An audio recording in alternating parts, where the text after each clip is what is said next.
You can't start the car. Johnny has the keys.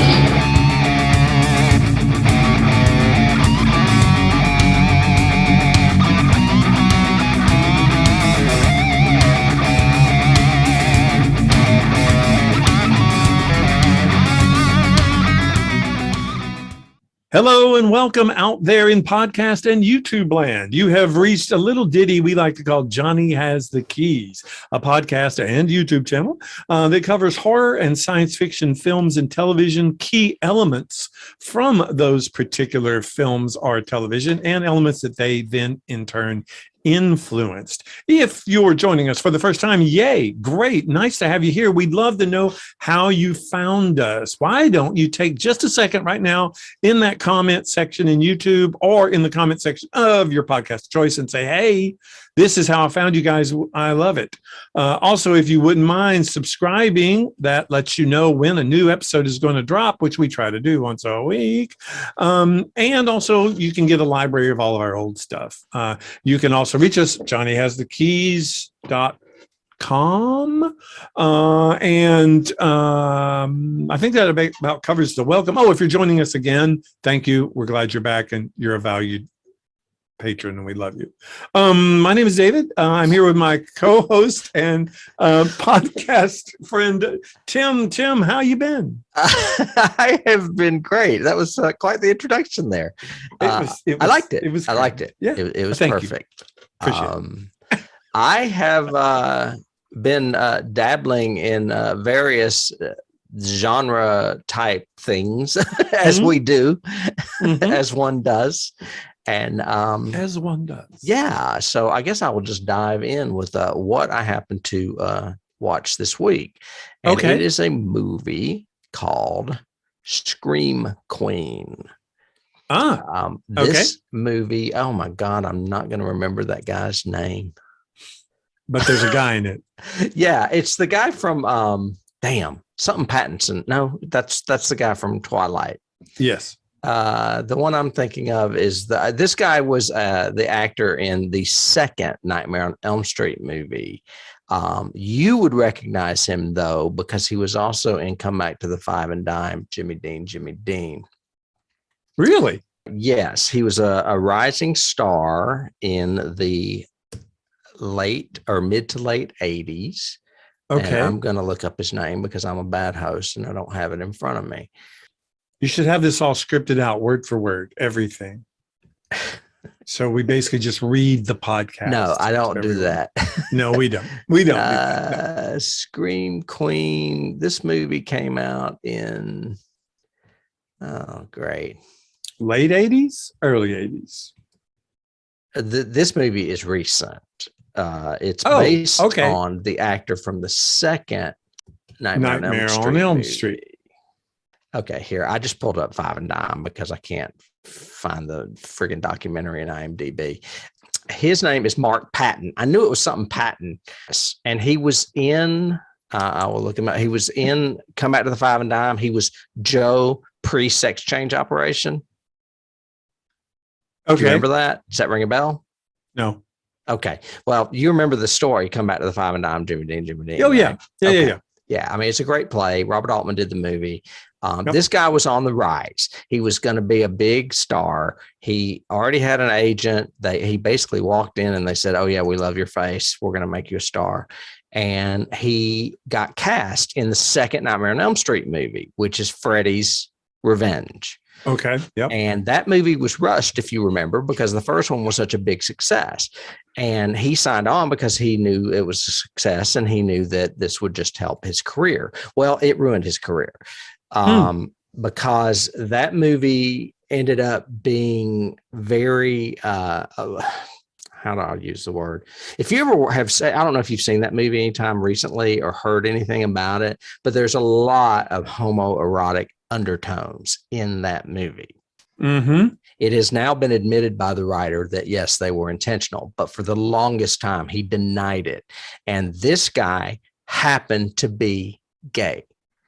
And it ruined his career, basically.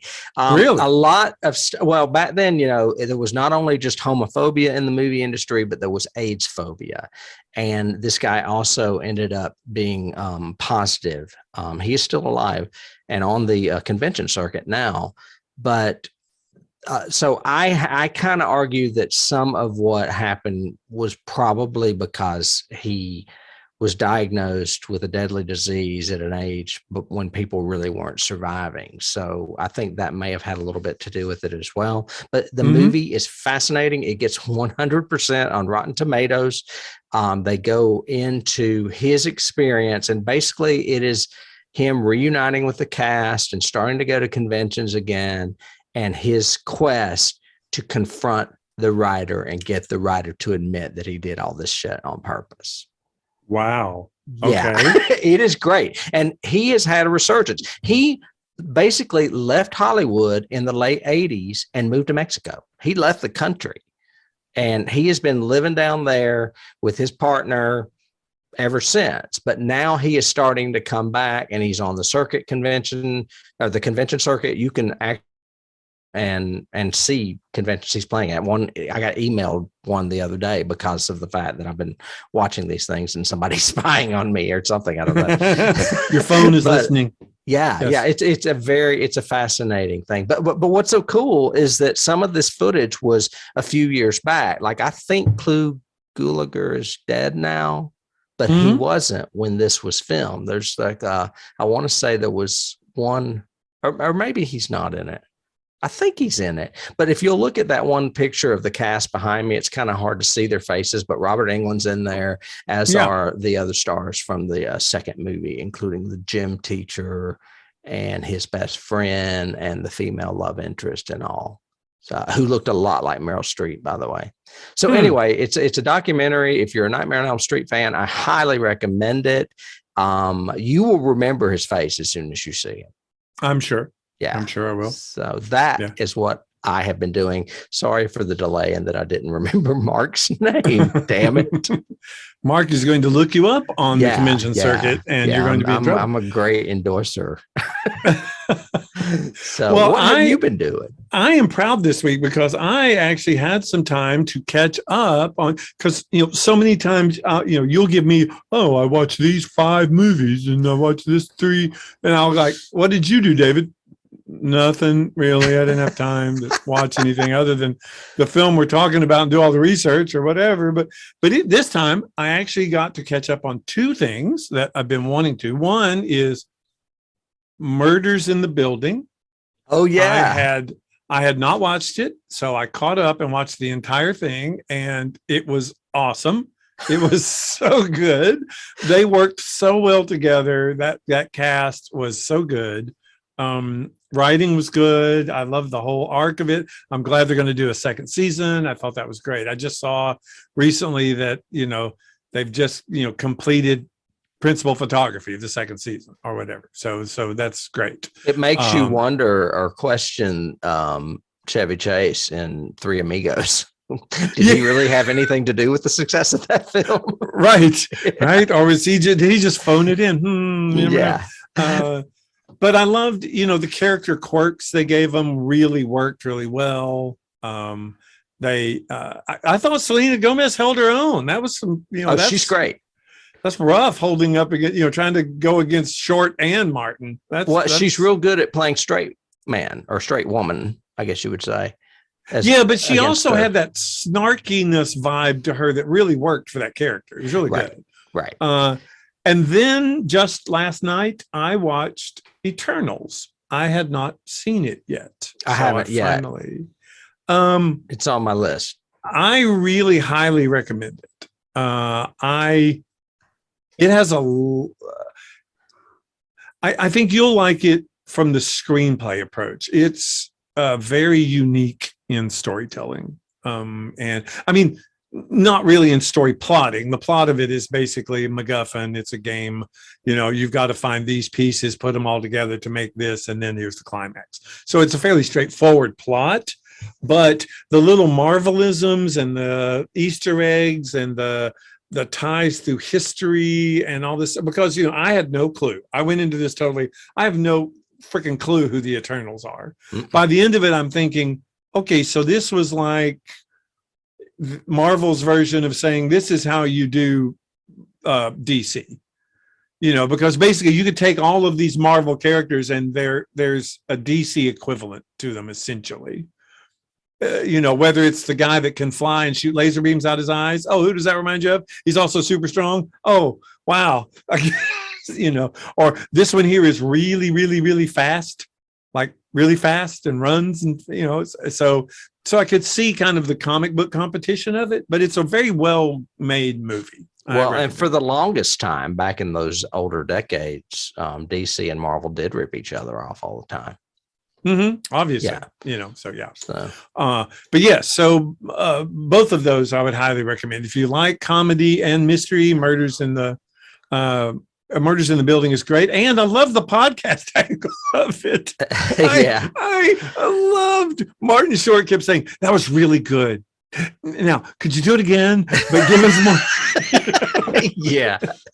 He's to me the funniest thing in that. Actually, Steve Martin's great too, though. I mean, Steve does classic Steve several times in there. I'm like, oh my God, that reminds me so much of something he did 30 years ago. So true. So true. Some of the stuff he does. I'm glad you said that about Eternals, because I've been hearing all these people like moaning, oh, it sucks, blah, blah, blah. I'm like, oh, okay, it's going to be good. Yeah, and I wanted to comment on that. I wanted to comment on that because I think a lot of that, and hopefully I don't offend everybody, but you got to watch it and you got to catch up to it. There's a lot of history in it. And if you aren't paying attention and you just want, action scene after action scene, if you want Zack Snyder, this ain't it, sort of thing. There's history and emotion and texture to it, and it's really, really good. Yeah. So I recommend it. Well, very good. I look forward to it. I may try to get to it this weekend. No, do get to it, please. Well, I saw that it was on Disney Plus, and I was like, I want to see that.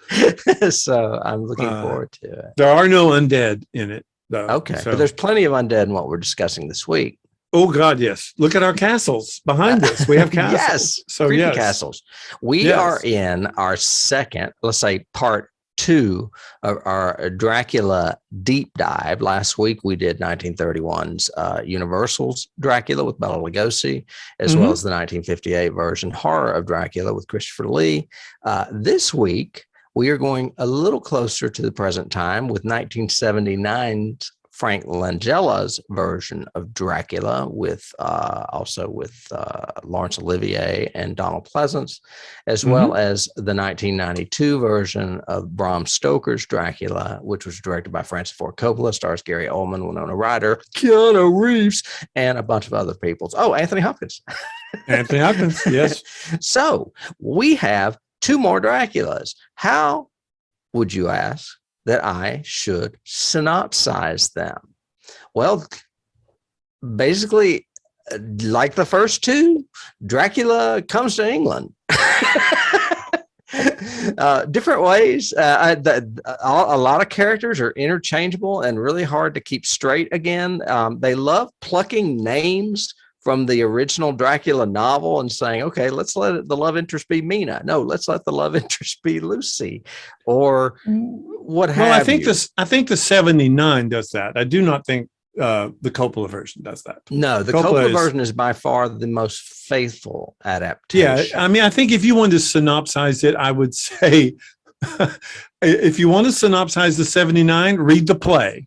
If you want to synopsize the Coppola one, read the book. Okay. That makes sense. There's a lot more on ships in the first one as well. Not only does he come there by ship and she find him on the beach, but it also ends on a ship.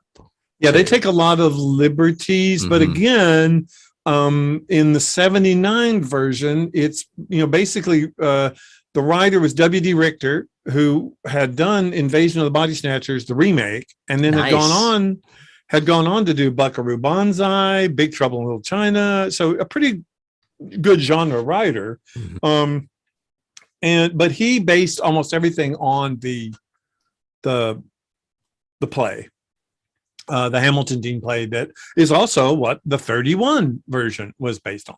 And there's a lot that takes place in the asylum. And I believe you told me that play takes place in the asylum. Exclusively in Seward's asylum. That's what it is. And the reason, one of the reasons this movie was even made was because it was on Broadway at the time. It had been revived. It had come from London. It was in New York. And that's where they saw Frank Langella. And so, very much like, Bela Lugosi. Same thing. They were like, let's do the movie and let's put the same guy from the play in it. Yeah. And one of my keys to it, though, is also, it reminded me, and I think I said this in the 31 last week, but Rocky Horror Picture Show, we saw this play. It was so good. Somebody needs to make a movie of this, and they did. Langella is the biggest reason to watch this movie. I think that's my take on it. He is really, really good in this role of giving this character charisma again. Something that, we talked about, I think last week that Christopher Lee had, he's charismatic in that only scene he freaking talks to people. He has 16 lines in the whole film. Yes. Yeah. Right. But in this one, Langella is just all charisma all the way through. It's sexy time, all the time in there. So, and very much like Lugosi. I can't remember if Lugosi insisted on this or not, but coincidentally, if not, neither one of them ever used fangs in the film. Correct. I saw that was one of the stipulations of Langella is no fangs and no blood on him. So no blood. Other people could have no blood on me. No blood on. Don't touch the face. Don't touch the face. Or whatever. But yes. I mean. It was interesting watching it again because I so remember this, watching it repeatedly on VHS and DVD. I know that you're a big fan of the soundtrack. We used to listen to the soundtrack a lot. I adore the soundtrack. I think it is John Williams, and it is post Star Wars, but pre his 80s stuff. Mm-hmm. So it's very thematic. It's very brooding, but it has this great sensuality to it as well, which is what the movie needed. I think this movie without the soundtrack, I think would not be very good, really. Also, I have to say, I found out in research, I ended up watching the director's cut. Oh, I didn't know there was a different version. Well, the one that he bleached, essentially, the one that he desaturated. I thought they all were that way because mine looked kind of faded too. Well, then you watched his. Basically, I found out, this is kind of segueing into production or whatever, but found out that after it was released, he really wanted originally it to be shot in black and white. He thought it would be a great homage to the original, and he wanted to do that and thought it would be really cool. He actually even worked on his lighting being a very, very stark look, so it would look almost black and white. When he finally got his final cut of it, his approval. After the release, so it was released, pretty big hit, did okay, that sort of thing. But when he got it the rights were returned to him, I think somehow I read, for VHS release and then eventually in DVD, he desaturated it all. He pulled almost all of the color out of it. So occasionally you'll see some reds in the faces, but basically everything is a very grays and tones of gray and everything. Whereas if you look at that compared to the original print that was released, I mean, the skies are bright blue and there's lots of color. I mean, dynamic colors, almost like Hammer. But he didn't want that. And that was one of the reasons. He wanted to be an homage to 31 and people to make sure it was not a Hammer movie. So he didn't want that blood red and those big colors and all. Which is funny because, like you said, without the music, I think it would play like a Hammer film. I think it would too. Totally. It is so pretentious in places with this, So the only big color element he left in the desaturated version was that, let's play with the laser sex scene. That's really the only version, the only section that's really colorful. All the red and the silhouettes and all of that. So that's the version I watched, and then I watched a documentary on the making of it, and a lot of it compared the original to this, and I thought it was very interesting to see the comparison. I would love to see the color again. And they supposedly the new Blu-ray has both versions. Cool. So you can watch the color restoration. Interesting. Enough about that. You already mentioned how much you liked it, and I'm assuming you saw it at the theater. Did you? Yeah, I saw it at the theater, then ended up buying the album so I could hear the music, and then of course getting the VHS. So I watched it over.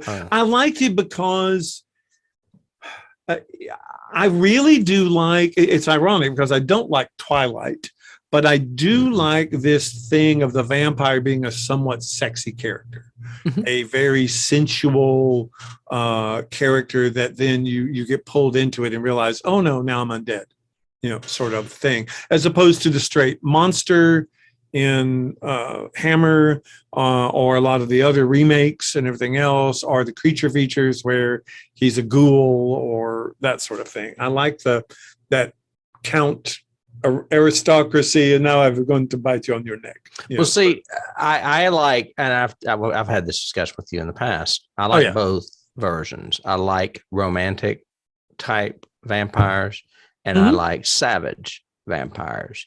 Right. And I have a little bit of a problem with Dracula being the romantic Dracula because it was not written that way. And Rice's book was written that way, and they play it that way. Dracula was really never meant to be a romance per se. Well, I go back and forth, especially since this is our second double feature episode, and both of these are heavily influenced by romance. Right. I think that's what was missing from the novel is a romantic element. I think what happens in the Coppola version where they add that, it really does improve the story, in my opinion. But yes, to your point, if you're a purist on the novel, Dracula is a monster. He really is a bad guy from the very beginning. He's feeding babies to the brides, and he's killing people and doing all that. And so, the romantic, he's not romantic at all. Yeah. My first memory of this movie is watching it on VHS, I believe at Tim Larson's house. And okay. I did not like it, but it was 1980 something. And I was in the midst of, horror movie mania and watching slasher films and zombie films. And I was bored. It just kind of bored me. Now, going back and rewatching it for maybe even the first time, I think this was just the second time I had seen it. Wow. I like it much more. Mainly not because of Frank Langella, but because of Donald Pleasance and Laurence Olivier, who are clearly having a lot of fun while they're doing this movie. And you're talking about two really strong actors, especially Olivier, who could phone it in really if he wanted to. Well, and he kind of did in this. I mean, in reading about it, he was very frail at this time. Yeah. He actually had a disease almost like what do you call it when you cut somebody and they bleed really bad? Anemic? No, anemic is low blood, but it's like when you're on blood thinners or on or cholesterol medicine, you just bleed a lot. Your blood's thinner. He was suffering from a condition that did that. Even the smallest nick, he would bleed for hours. And they had to be even careful, like attaching his wig or detaching his wig because they would tear the skin and he would just start bleeding. So he was very frail at the time. I read one interview where, even Langella was thinking he didn't even know if he would make it through the movie, filming the movie. So that's why they changed up a lot of the action sequences and gave them more to Harker. That's why there's not as much of a physicality to Van Helsing in this one. But again, just watching Laurence Olivier and watching Donald Pleasance, they could read the phone book and be interesting. They are just amazing. Right. And I read that, and I may have to get into this when we get into casting, because we'll definitely get into casting. But I had read that Donald Pleasance had been offered Van Helsing, and he turned it down because of Halloween. He said it was too similar to Sam Loomis or Makes Dr. sense. Loomis. Yeah. Makes sense. So production wise, I mean, I think it was, this was 48 years after the original Dracula. Again, it was based on the play, but they also went back to the novel to give it some portions that were missing from the play, namely, you know, the whole ship thing, which you can't do in a play, of course, and some other stuff. Albert Whitlock did the matte paintings for it. So that's this guy that we mentioned before. He's done The Thing. He did Star Trek, the motion picture, that sort of thing. He's fantastic. Yes. And some of the artist. design looks great. The castles look great. That whole, all of his matte work works. This was actually shot in England. It was actually shot at Shepperton Studios, which gave us stuff like Alien, 2001, Star Wars, Blade Runner. You know, all of those came from the same studio. So I thought that was very interesting for just production values. John Badham directed. I remembered John Badham from War Games, and it's very interesting. Exactly what I was going to say. Yeah, okay. I didn't know this in researching, and I found out he went on to do Psych, the TV show. You know, the TV show with the black guy and the white guy? Tony Shalhoub. No, Tony Shalhoub's in I can't remember his name, but it's just his character name is the name of it, like Columbo. It's him. Okay. I can't remember. Sorry, I didn't mean to just derail you. That's okay. Psych is the one with the two criminal investigators, both young. One's a black guy, one's a white guy, and they're a buddy comedy kind of trio. Duo. It's really funny. Monk was Tony Shalhoub, yeah.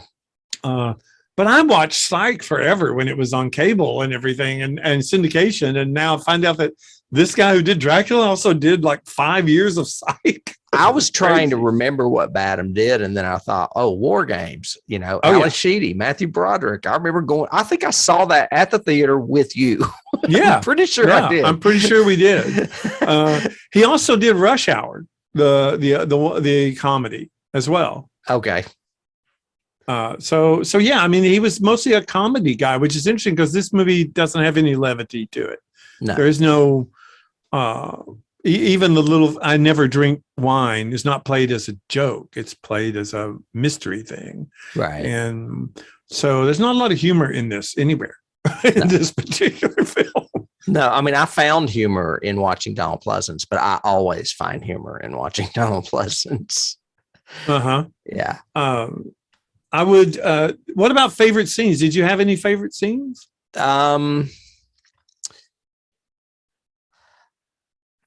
For some reason, well, first of all, when she goes to, is it Carfax Abbey in this one where he lives? He lives in Carfax Abbey in all of them. So far, all four. Well, okay. Not the Hammer one. I the love other the three. set. Always I think the set is great. Oh, yeah. And that's Production the one design? where the set looks like it's got a bat face in the center of it. Yep. I was like, is that a bat face? I couldn't really tell. I was like, that is a really crazy looking set. So anything in his house or his place of lodging was fascinating to me. Yes. And then the asylum itself, I thought looked really cool as well. Yeah, the way they designed it, but I've got it's interesting. That's my number 2 favorite scene is production design of Carfax Abbey. Yeah. So interesting that we think it was brilliant. I love the candles, the way they did all the candles and the candelabras and everything else. It was really cool. It's not clean like you would expect it to be. It looks like Dracula's Castle did in 1931's version. Oh yeah, it's very dusty and dirty and cobwebby and just creepy. Even her arrival when she's there and suddenly it cuts to that overhead shot and it's through a spider web and we see a spider crawling and she's in the foreground, you know, in the distance and everything. It was really that design. I agree with you. I think that design really all the production design, the boat itself feels like a real boat when they are aboard it and everything else. Both boats, the Demeter in the beginning and then the one that Dracula has to take to get back to wherever. I mean, it got really bad in that third act. It got really did not make sense to me. Is that at the all. one where they showed the map? Or no, that's actually Bram Stoker's. Never That's mind. Bram Stoker's. That's Coppola. Well, because, we talked about it last week, but the original novel, and I thought about it when I was watching this one, it suddenly occurred to me, a key for me is Dracula, the novel, not any of the movies really, but the novel was the original found footage of novels. Oh yeah. It's epistolary. It's like written in diary journals or entries, isn't it? Correct. Yeah. It's all done with like Harker's journal, and then Mina's journal, and then the captain's log of the Demeter, and then the travel log of the train conductor. And so it's all of these little snippets tied together to tell the story. So Carrie, naturally you don't have Stephen King does that with Carrie too. Yeah, but he's still got a third person POV in that, and you don't really have that in Dracula. It's all different perspectives, which we talked about last week. That's why it's a struggle to tell a cohesive story with this plot, because our protagonist changes. The whole first part of the novel, way too long in my opinion, the novel is with Jonathan Harker, and then suddenly he disappears, and now suddenly we have to watch Mina and Lucy and all the suitors and meet Seward, and then meet Van Helsing, who's not even into like halfway through the freaking novel, and and all of this it's hard to figure out who's the hero, who's not. Right. And then it gets more convoluted when you suddenly make, essentially like this one does in 79, Dracula is essentially your hero. He's the one we're following the entire freaking play or movie. And, we're supposed, I guarantee we are supposed to feel sorry for him at the end. Yeah. And we don't have all the suitors in this one either. There's no Quincy or, who else? The Seward guy. Well, I mean, technically you've got Donald Pleasance, but he's not a suitor. No, in the novel, like in Bram Stoker's, you have the three suitors. You have Quincy Morris, you have the rich guy, I cannot remember his name right now, that Carrie Ewells plays, and you've got Lord Arthur Holmwood. Yeah, Arthur Holmwood and Seward. The young Jack Seward. Right. Now the novel, the play makes Jack Seward an older contemporary of Van Helsing. That's why he calls him, because they're old friends. Right. So he doesn't become a suitor anymore because he's an old man now. And that's the way the play is, and that's the way the 31 version was, and that's the way this version in 79 is he's really an older guy who's the father of, they switched the girls in this one. Father of Mina. Yeah. No, it's Mina Van Helsing. Right. Yes. No. So father of Lucy, right? Yes. No. No. He calls Laurence Olivier's version of Van Helsing because he is Mina's father. Right. Mina Van Helsing. Because I kept thinking Wilhelmina sounds like a Dutch name. Wilhelmina Van Helsing. Right. And so she plays Mina, and but Kate Nelligan is Lucy, and Lucy is the Dracula love interest. Right. There she is behind me now. And I think she's great. And I kept saying, I know her. What do I know her from? Because she looks so familiar to me. And what did you know her from? I don't know that I ever looked. I think I did, and I didn't remember her from anything. Yeah, I asked because I did the same thing. I thought, I've seen her in a bunch of stuff, and I looked her up and go, nope, not seen any of that. I don't know where I saw her. That's so funny that I'm glad you tricked me. No, I did the exact same thing. I have no, because I couldn't find anything that I remembered her from, but I was like, I remember her. She must look like somebody else. Well, she did really good. I do like the fact she looks a little bit like Eleanor Donahue. Well, since we can't show fangs and evil blood and mean stuff on Dracula, we'll do it on all the girls, and both of them are awesome. Yeah, they look really good when they're possessed or when they're vamped out. Yeah, vamped out, which they obviously can change instantaneously. We won't get into that whole thing, but there's that. Yes. Let's see. But I was saying favorite scenes. I agree with you about production design. Mine were the Mina killing, when we finally kill, or yes, it's Mina Murray. When we finally kill her, I liked that scene. I really liked the Van Helsing Dracula scene, the one that's taken from the play, taken from the 31 version, the whole I see you in the mirror, the one that ends with him literally in front of us turning into a wolf and diving out the window. That scene between the two of them, and you could tell Langella and Olivier both had a ball doing that scene. It was just very adversarial. It was really cool the way they blocked it. So I really like that. And then I put not a favorite scene, but you cannot watch this movie and not mention the love scene because it sticks out like a big red laser lit sore thumb for no reason. Why is it even in there? You know, and the music. Is that the one that's all Ken Russell with all the red imagery and stuff? Yeah, that's crazy. And my key is okay. They filmed this at Shepperton Studio, right?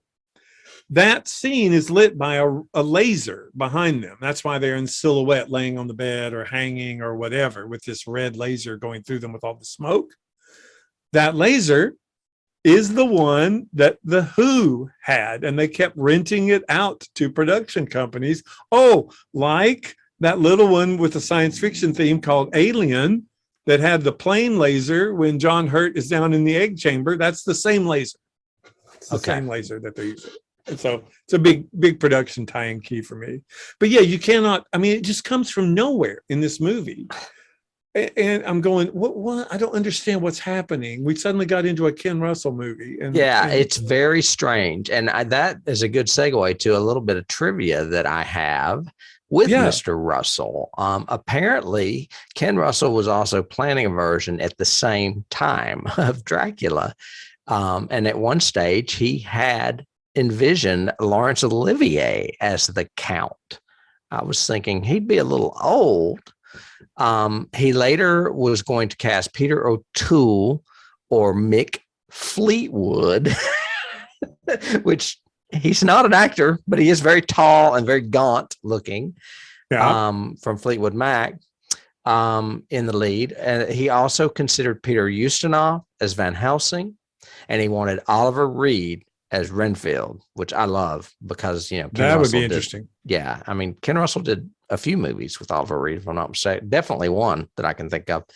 And then Sarah Miles and Mia Farrow as Lucy and Mina. And then, and Michael York and James Coburn were also on his wish list. Can you imagine this movie if it had been made? Wow. Ken Russell's Dracula with that cast. That's crazy. That's crazy. That would be crazy. So instead we get a little Ken Russell montage in this movie, basically. Yeah. So, but any other things you want to point out before we move on to casting? No, I mean, I liked some of the attempts in this for the scares or for the creepiness or whatever. Like I liked, having Dracula appear just from the mist when they're in the crypt. That was neat. I like the way he just kind of appeared in the background, trying to do the straight transformations of turning into a wolf or a bat or whatever. Like the first time he attacks Renfield and he swoops down from the top and literally changed to a bat midair. I thought that was kind of cool. I did kind of question, why are all vampires in all of these movies telekinetic? How come they never open doors themselves? The doors always open for them and close behind them and do all that. Since when was a vampire ever telekinetic? I don't understand. In this one, he's very hypnotic, literally. They're telekinetic in Anne Rice's latter books, for sure. Really? But not in Dracula. No. Mm-mm. Yeah, and I never got the whole. I don't understand why they're telekinetic. And I may be thinking telepathic, like they could read thoughts. I don't know if they actually could make things move. I don't think so. No, but they do in all of these. Even Lugosi never touched the door. The door's open for him, or whatever. And then they got really lost in this, in my opinion, in the last third of it with how the whole thing works. I mean, like, you can be afraid of a cross and it burn you, but then you can kiss it. or I don't know, how do people change so quick? Is she a vampire? Isn't she? Because she's certainly acting like one, but then she's not. And it got really lost. I have problems with those things in most Dracula and vampire movies. One is, do crosses work? Do they not? Garlic, holy water, whatever. The whole, can he come in or does he have to be invited? Because sometimes they have to invite him, but then all of a sudden he walks into another place and you're like, wait, what? And so that's another one. And then lastly, it lost me. I can't remember, but there's always inconsistencies with that. Almost in almost every film, it seems like to me. So I often wonder. Well, I think it's fine. Anne Rice did a great job of, I'm going to play with the ones I like and drop the ones I don't. Kind of thing. I think Buffy the Vampire Slayer was the same way. It was like, we're keeping these, we're getting rid of these. And as long as you keep it real in your world, I think that's just need fine. Context. What I agree with you on, and I don't like in both of these versions today, is what's the whole deal with the cross? Either it's going to repel or it's not. But if it repels, then okay, but then you can set it on fire, or you can suddenly kiss a crucifix, or it burns you, but then it doesn't burn you and you can wear it around your neck. So figure it out, get it right, and just Stephen King did it in that stupid Salem's Lot we watched last Christmas with basically it only works if you have faith. So then it makes sense, that the vampire that one worked for me and scared me and loved it. But and the whole tie into the church in Bram Stoker's version makes a lot of sense with the cross and everything else. In this one, they try to go back to the original novel, which is saying this guy is cursed. He is a demon. Things of holy tradition would repel him. So holy water, the wafer, the cross, all of that. But they don't repel him. As a matter of fact, he melts a cross, he burns another one, and then you put the wafers in his coffin. It's like, what good's that going to do? Obviously, crosses don't work. Right. So anyway. So I do think sometimes I like I said, I get them confused, but in some cases, I use communion wafers and sticking them in the dirt. Right. Yeah. That's what I mean. The wafers, and does it work? Does it not? Don't know. And the makeup was really inconsistent. I loved the fangs and the red eyes. I think that was an homage to like Hammer and everything else. But then all the regular makeup, like for cuts or for the bites on the neck or Jonathan's cuts on his face, are terrible. Just terrible makeup. It's like really wax. Bad. Yeah. I was going, oh my God, that is terrible. It's like, come on, Badam. Come on, Badam. Let's get it right. Okay, Kat. Sorry, I'll shut up. Oh, that's okay. I was just going to move on to Kat. We mentioned Franklin.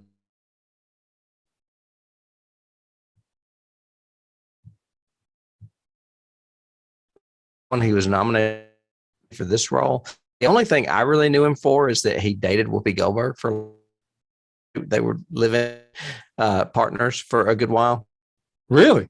I didn't know that. Yeah. For years. I even looked it up, but I just remember that they were for a while. But anyway, it's like you said, he would not play him as a ghoul. He wanted him to be romantic, no teeth, no blood. And he basically said that he portrayed him on stage as a unique and distinctive having a unique and distinctive social problem, and that is that he has to have blood to live because he is immortal, and that's it. Not that he didn't like the whole monster aspect, and of course that is downplayed in the play anyway. Correct? Well, no. Van Helsing basically calls him the undead, the Nosferatu, a demon. So it's there, but it's the play is a collection of how do we get to the next cool special effect. How do we turn him into a bat on stage? Oh, okay. Kind of thing, which they do, which is good. I think Langella overly played the romanticism, and I think the good balance is struck in the Bram Stoker one. Yeah. The problem I have with both these movies is the romance. I know that you like it, but I don't. So yeah, but he looked cool. He looked cool climbing down the wall. That's pretty scary. He does look cool, but that's not anything to do with romance. Oh, true. True.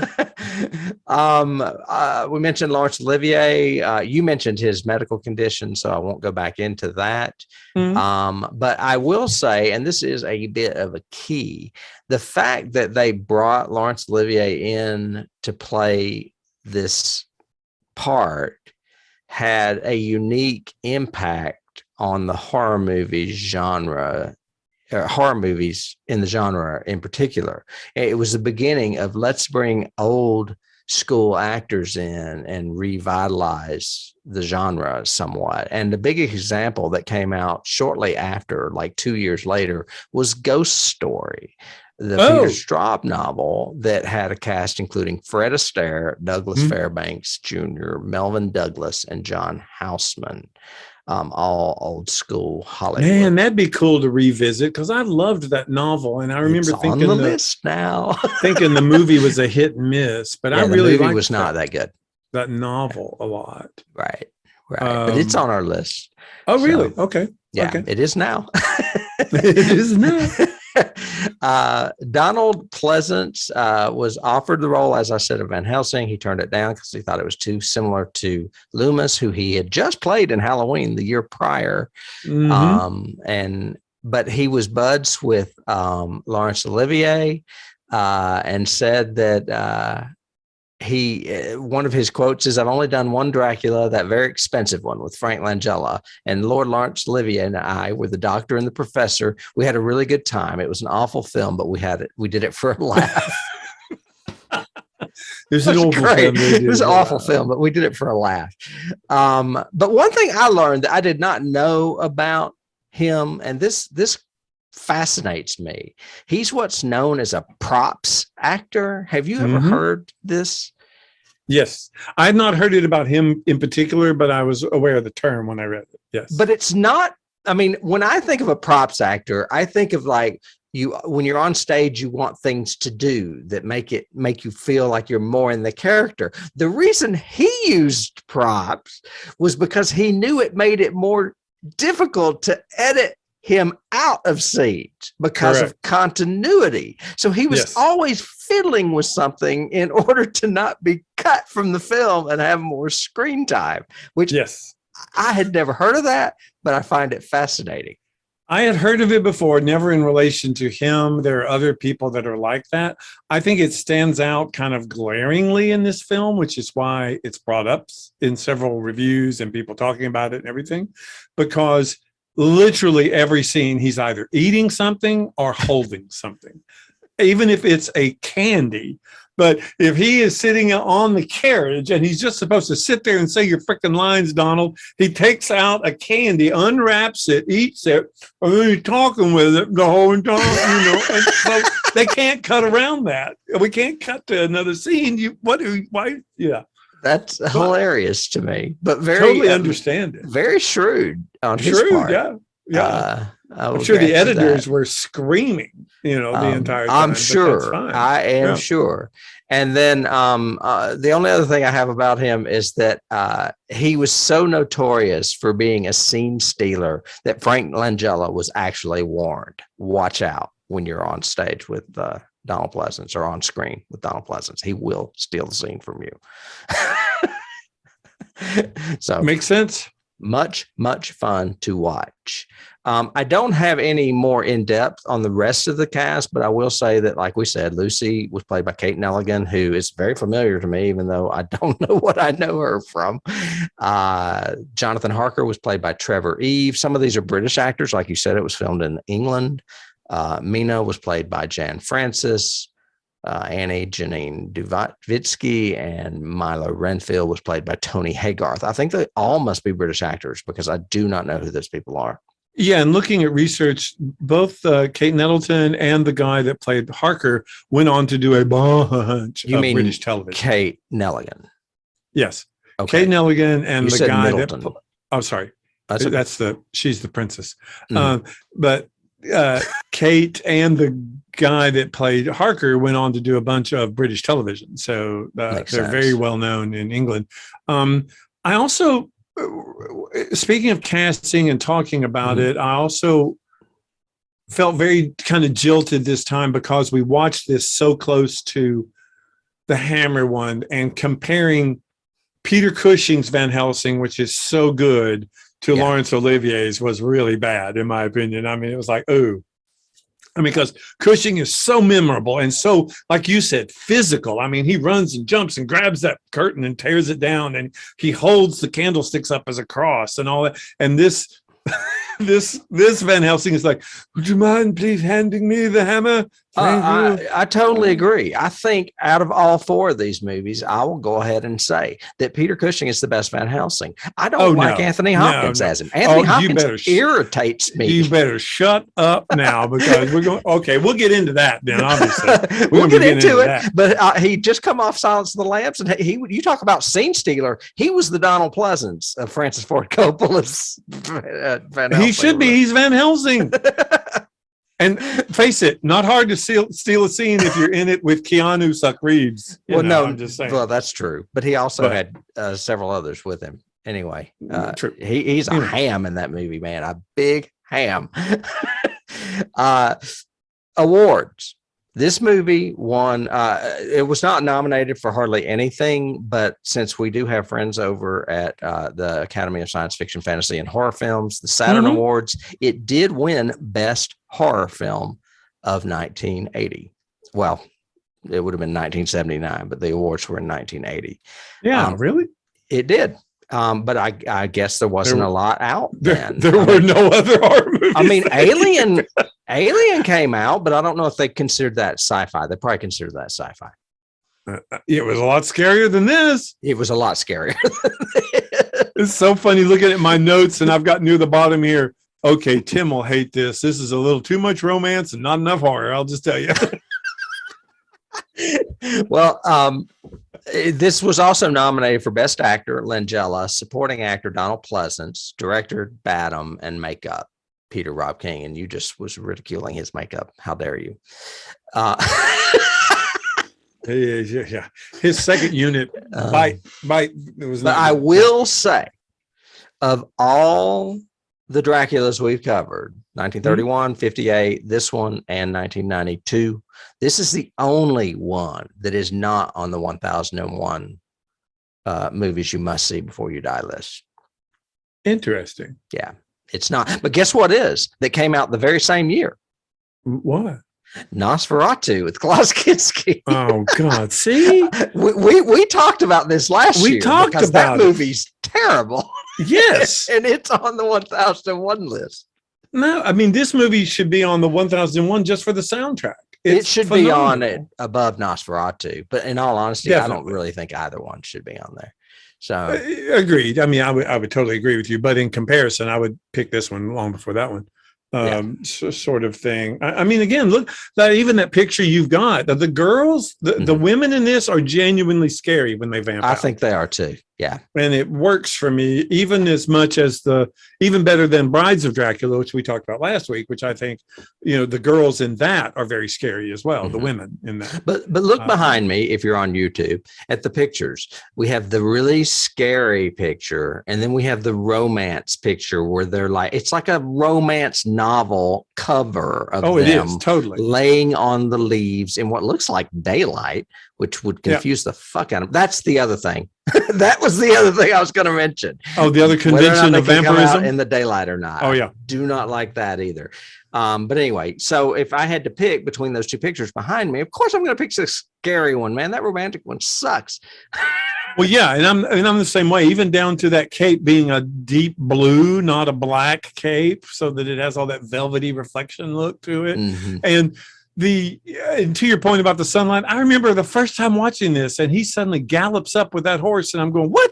The sun is still out. How is he?" And then in the very next scene, he says, I only have to stay in the shadows. I can be awake at night. I just have to, in the day, I just have to stay in the shadows. I went, no, you can't. No. No. Big deal. We say nay. Nay. That is not happening. That is a given. You can get rid of the garlic, the crucifixes, the holy water, but the day and night thing stays. That is like sacrosanct as far as I'm concerned. And then I've got, let's see, my last final things before keys, I guess, are I did like the whole let's dig up the grave and find out she actually dug out of it into the mines. I thought that was a good, creepy scene. And the way Van Helsing went down there by himself, Donald has to eat some more food up here, but Van Helsing went in by himself. And then the way he saw Donald, he still, Seward still goes down and helps him.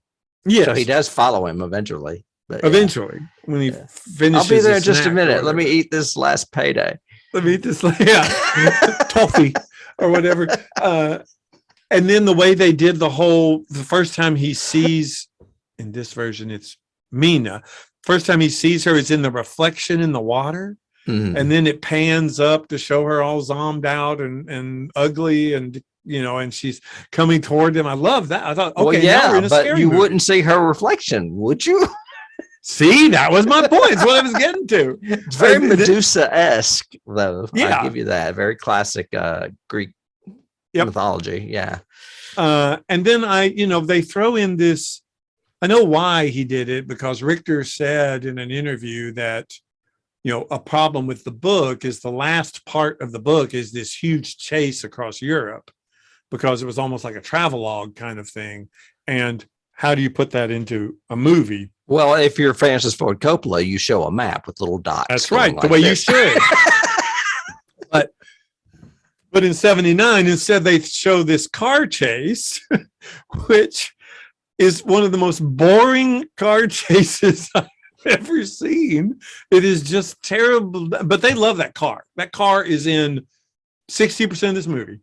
I think they must have gotten that car from somebody who co-sponsored this movie and said, hey, it's got to be in almost every scene. I think it's the only movie of the Draculas that we see with a car, isn't it? Or is there one in the Coppola in the streets? I can't remember.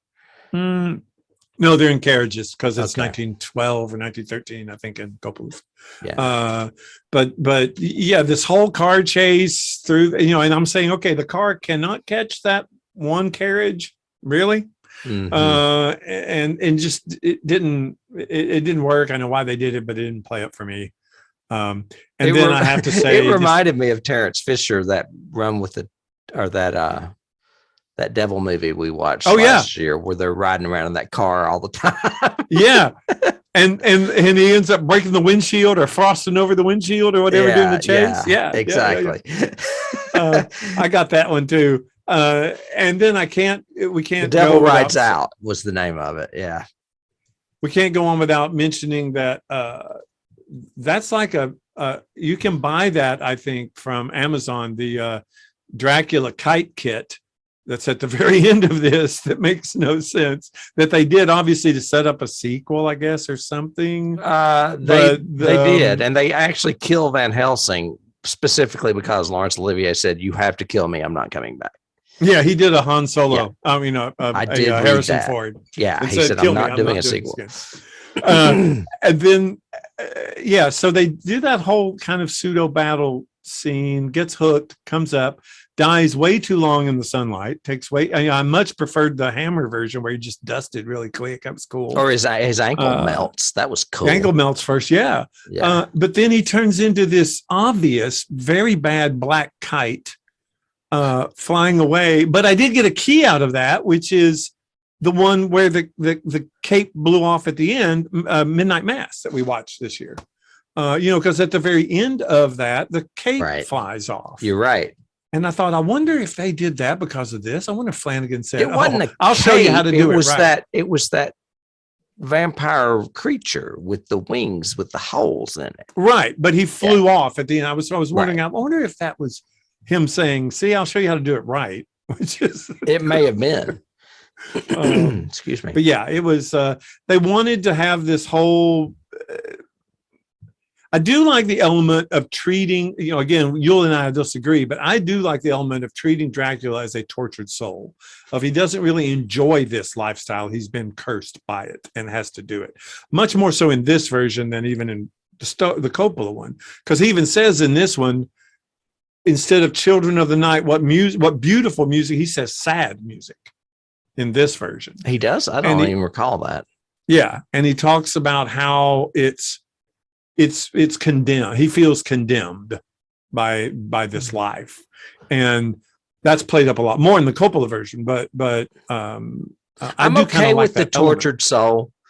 I honestly think the Wolfman does it better.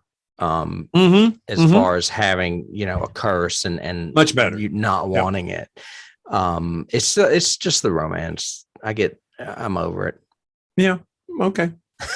Yeah, we're going to have a lot of trouble going to the next one. I know. And let's go because we can come back to Keys for all of them at the end like we did last week. The next movie is, as David said, closest to the novel of darn all. Right it is. However, there is one major thing they added, which is the whole Vlad Tepes legend. Vlad the Impaler was a real historical figure that was a Romanian tyrant, or maybe not a tyrant, but he was definitely a warmonger that killed millions of people. or I guess if you look at it in the day, it may have been thousands of people. Yeah. That, ironically enough, this is not the first Dracula movie to do that. They lifted that from our buddy Dan Curtis and Jack Palance, who first added that myth in there. And it's not really a myth. I mean, Vlad's last name or his family name was Dracul. It's Dracula without the A. So to link those two figures together, I don't have a problem with that as much as I do the romance. So no, I thought it was an incredibly good ad. The prologue works for me really well. I think it sets it up. It is taking from the more modern elevated lore of Dracul being dragon in Romanian, and the Order of the Dracul, which was supposedly this what Vlad Tepes was a member of. And they did fight the Turks. They were, this Wallachian lord. He just went a little crazy. It's almost like, who's the lady in the Bathory, Madame Bathory, who always, bathed in virgin blood. And that was another thing. Because it would keep her young or something. Yeah. And she would have all of these, she would get all these young girls from the village to come work in her castle, and then they would never come home because she was bathing in their blood, supposedly. And that whole legend around her was similar to the legend around Vlad, which is he would take his enemies, he would literally impale them in his courtyard and then have banquets served with their bodies hanging there and everything, because he was that, quote, bloodthirsty. And that kind of has just added to this vampire mythology over the decades. I think it gives it a really strong backstory to this. I also think it's a very scary, but very moving, emotional prologue and opening to this. It definitely sets up, again, Dracula as probably the protagonist to this story. We are telling his story, not Mina's, not Lucy's, not Van Helsing's. We are telling his story. Now, is he, quote, an anti-hero in this?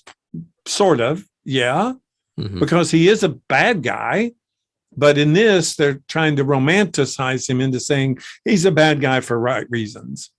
He made the mistake of cursing himself by turning against the cross and the church, yada, yada. Yeah, so, in his little rebellious scene at his love's death at the beginning. Yeah, and what was her name? I can't even remember. Elisabetta. Yes, that's one of my favorite elements of this. Actually, is that backstory and the creation of him becoming a vampire, because we never learn in the novel how he became a vampire. We never learn in the movies how he became a vampire. And this is definitely says this is how this happened to him. Yeah. He fought for the church for years in the Crusades. His wife dies, and they say she can't get a Christian burial. She's doomed to hell because she took her own life. And he goes, screw your church, your God, all of that. I will stab your giant crucifix and fill this place up with blood. which looks great. I love it pouring out of it on the floor. Yeah, it's pretty bloody. Awesome. Yeah, this is a good bloody version of Dracula. Yeah, it's I've read somewhere where it's considered Coppola's last great movie. They lumped it in with like Godfather and something else. Well, cinematography's great, costume design's great, production design's great. The blood all works except for one shot when it goes into the vial during the transfusion. It looks terrible. It looks like syrup. But the blood in almost every other scene looks really, really good. And you know how I'm a stickler on good-looking blood. I do like the way the screenplay is set up. I like the way it is written as far as flow. Enough so that I looked the guy up, and he really hasn't done a lot of great stuff. I mean, he did Hook, and he did one of the Muppet movies, Treasure Island. Yep. He also did a version of Frankenstein, which is really good. Okay, screenplay wise. But again, in watching an interview with him, it was basically his idea with working with Coppola to give this backstory to it and to give this humanization to. He actually also did Contact, which may or may not be one of the movies we're covering this season. Jodie Foster? Yeah. Oh, based on Carl Sagan book. Yeah. I didn't know he did that version. That'll be interesting. I just happened to catch that. So anyway, we may have a double screenplay there going. Yeah, but he went back to source material like Coppola always does. He likes to go to the novel as a source material. And so Hart definitely takes a lot of this from the novel. The structure of this is almost exactly like the novel. Mm-hmm. It starts out with Jonathan, then we cut to London, we cut back to Jonathan, what's happening to him, we cut back to London, Jonathan escapes, now we're back in London, and then we have the whole Mina thing, Lucy thing, and then we have the whole Carfax, the team forms to fight him, but he's going back to Romania, and we've got to go back there and fight him there on his own home turf. Yeah, that's when it gets a little superhero. That's in the novel, so I kind of gave it to him. I went, didn't really work in the book either, so I give it to you. Do you have any other production stuff before we move on to scenes? I think we have to, all of the production staff for this, I think, are incredible. Dante Ferretti did all the production design, and I really like that. And I have to credit because Coppola, up until, I think I remember this correctly, correct me if I'm wrong, if you guys know it better than me, but I think I remember seeing that Coppola, up until like 3 weeks before the first shot was filmed, didn't want any full sets. He wanted minimal sets. He wanted the entire focus to be on costuming. I read that. He was looking to do a really abstract version where the actors were not going to be on set. Yes. And there are elements in this movie where you see that too. Yes, where he's only doing 2 walls or whatever. Right. But Columbia said, no, you're doing freaking a set. It's a movie. It is not an art project. Right. So he hired Dante Ferretti, and Dante Ferretti's a genius. I loved his design work in this. I like the way he did, especially Dracula's Romanian castle, because he did both the interiors and the exteriors. Mm-hmm. So the exterior of that is his. The asylum design is really good again in this. Carfax Abbey, not as much, but we don't spend a lot of time there in this one. So it's not as important. But I really think, I think she won the Academy Award for it, but Aiko Ishihiko, I think is her last name, but she did the costume, all the costuming design. Costumes are great. And the costumes are brilliant. And I'm torn with this movie because there are parts of this movie I really like, but there are parts of this movie I really don't like. One of the things I admire the most about it is that it is all practical effects. There is I think one digitized effect in this entire movie, and I can't even remember what that is. The blue loops, the blue hoops. Oh yeah, the weird fire, and it wasn't even that good. No. But no. All the things you see watching it in modern time in 2022, it looks like the old school effects of a movie that was made by Universal. I mean, they're really cool effects that made me feel nostalgic for the old within the new, if that makes any sense at all. And if you like cinematography, even more so, because you realize how he got some of them. Like you talked about the chase scene at the end when they're going through the mountain pass, the Borga Pass and everything. That was matte paintings, but also that was inside. Right. That was on a sound stage with these horses galloping at full tilt kind of thing. That's why some of them he had to do in slow motion, because they can't get up to speed in that short space of time. They'd be out of frame. But yeah, I love the practical effects. And that was, again, because of his son, Roman, who he gave I think he made him second unit director for this, but he was a magician. So he said, Dad, let's do these as practicals. And some people don't even realize it. Like when Jonathan is on the coach and he's reading in his journal, and you see superimposed in the window behind him, you see first Mina's eyes and then Dracula's eyes and all that. That was practical. Yeah. That was a rear screen projection that they shot that on, and it wasn't superimposed later. That was practical. They do it when Jonathan's on the train too, and you see Dracula's eyes in the clouds. Yes. Yeah. Yes. When in the opening prologue, when he picks up Elizabetha's letter and he's reading it, and then we see her fall in the blood that's on the letter, that was projected onto the piece of paper that Gary Oldman was holding. So those kind of things were really, really cool. And they were. And some of the transformations were too. Like when he's a bat, I mean, he looks like a human version of a bat. Or when he is a wolf and he's, I guess, raping Lucy on that grave. Hey, she wanted it. She was dressed that way. Look at her. I mean, Sorry. But yeah, they had to throw the sex in with the bite, but that's okay. I'll let them do that. Sex so yeah, important. I liked all of the effects and the looks. The production design of this movie is really lush. Still, I agree with you. I think the makeup effects worked in this. So all the production people, Michael Ballhaus's cinematography, and this guy again, Wojciech Kilar is the composer of this music, and I like this music a lot too, almost as much as I like the John Williams score. Yeah, the music's good. I had no problem with it. The thematics are good. The leitmotifs are good. Elizabetha and Mina have the same leitmotif that he uses for their scene. Dracula has his own love theme, but he also has a power theme. I mean, it's just really neat the way he ties the music together.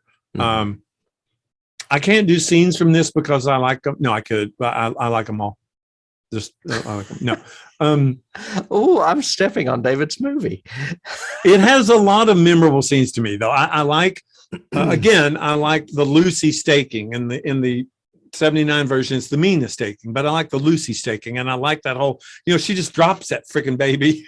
I love that. That scene sticks out to me immediately. When she comes wandering into the crypt, I'm like, this is very scary. This is the kind of vampire I remember as a kid that's coming back to its grave, and it has dinner, and then as soon as she sees him, she just drops that baby. Drops that little kid because someone runs up and she does the whole. Yeah. And the way he intentionally filmed her in reverse getting into the coffin. So it looks really weird and strange the way she backs up and everything. It's really cool and scary. Well, and another thing he does that's similar in this movie that I also like is the way he does all the shadow play, where shadows move not where you expect them to be, like he will show and on their own shadow on the left when Dracula's actually standing on the right. You're like, wait a minute, why aren't the shadows doing what they're supposed to? And it gives you that sense of insanity or chaos that's going on, that you are not in the norm as far as environment. And I found out because, I used to have the big coffee table book of this movie because I love it so much. But Coppola is actually quoted as saying one of his precepts of it was, I felt like anytime Dracula was present our normal laws of physics are askew. They don't work. Mm-hmm. So shadows would move on their own. Things would be inverted. Blood drips up. You know, like Jonathan picks up the cologne and the perfume, and it suddenly drips up instead of dripping out of the container. You know, laws of physics don't apply when Dracula's in the scene. And I thought that was a cool precept to have to go with. Mm-hmm. So I've got Lucy staking. The prologue, of course, we already talked to, I thought was brilliant. The absinthe scene I thought was really neat and unique and very along the lines of perfect alignment with them trying to do the romance, the sexuality, and then the fear and trepidation and something new, you know, basically, because he talks about the green fairy. And, you know, I remember that being a really kind of sensual scene, but also really creepy-esque, uncomfortable. And then you won't like them, but I like them. Both the scenes between Dracula and Mina. The one at the cinematograph where he actually says the line, I've crossed oceans of time to find you, and the big scene in the bed, which is so sexy and so romantic and so cool and so neat, but also he gets to turn into a bat at the end of it and looks really cool and then turns into a bunch of rats. So, yeah. Tim, did you have any scenes you liked? Well, I have a scene I don't like. I Okay, don't like the scene preceding that cinematograph scene or whatever it's called, when he's walking around outside in the daylight with the stupid little purple sunglasses, just because it's like, here I am, Gary Oldman, I look cool. I'm like, no, you don't. That's stupid. I thought he looked cool. Yeah, really well, Dracula. Well, first of all, he may have the long hairstyle because it's carried over from history, and he doesn't know any better. Everyone else obviously has short hair, and which makes him stand out. Which you would think he wouldn't want to, but the fact that he's walking around in the sunlight, but he's protected by these little purple glasses. I guess I don't know. No, it didn't make any sense. I don't agree with that with the vampire myth. It didn't work. No. It should have been a night scene. They should have made it a night scene. It would have made more sense to go to the movies at night too, because they didn't have projectors that were powerful enough at that time. So you'd have to really have a dark room to show these projections. But his costume is awesome. It looks so cool. The top hat, everything looks great. It's very Interview with the Vampire. Could be. Yes. I could see that. I could see her being influenced by that. Yes. And then I also don't like pretty much any scene with Keanu Reeves in it. Notice I have yet to say his name, because those of us who love this movie don't want to remember that. No. And Keanu, I don't hate him completely, because there are some movies that I like him in. I like The Matrix. But even he says, and I read this somewhere, I don't know if I have it in my notes, that he had just come off of making 4 films in a row, and he was very tired and not ready to make this movie. Oh, yeah. He said himself he's not proud of this performance at all. Yeah. And he shouldn't be at all. It sucks so bad. It is such bad casting. From his very first scene to the very end, he is not good in this movie. No. And it's even though I like the scene with him being attacked by the wives of Dracula, there are parts that, I don't know, they're just like thrown in there just to be sensational. Like when it looks like it's going to be fellatio, and then she ends up biting, I guess, his dick. I mean, some of that stuff, I'm like, really? Did you really want to go there? It was working for me until you went there. You know what I mean? It worked pretty good for me. That's what I mean. That scene alone is like, since I first saw it, has probably been one of my greatest fantasy sequences ever. That would be, that just, yes, I would do that in a heartbeat. Sign me up right there. Okay. I would even be Keanu Reeves for that scene. And then when they come back to him later and he's trying to escape, I was like, that seemed a little out of place to me, but I think it seems out of place in the novel too. It does. Yeah. There's no way they would have, I think, the self-control without Dracula there to not just drain him dry night one kind of thing.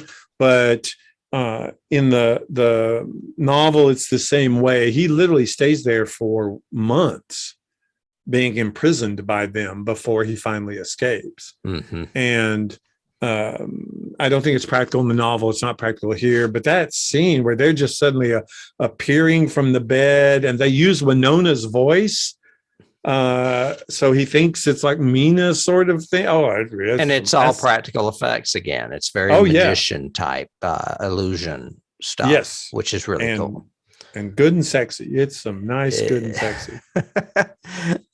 Okay, I'm serious. I don't know. It's good. So if we're moving on from scene, well, I mean, I don't know. Is there any other scenes you want to talk about? Nope, no scenes. Okay. I think the Lucy scenes are my favorites when she's a vampire. She is cool. Good. Yeah. But she's also good when she's not a vampire, she's too. in that crazy dress with the giant collar, and they bury her in that glass coffin, which is creepy as fuck. And then, of course, she comes back to the grave and drops the kid. And then they behead her, which is awesome, too.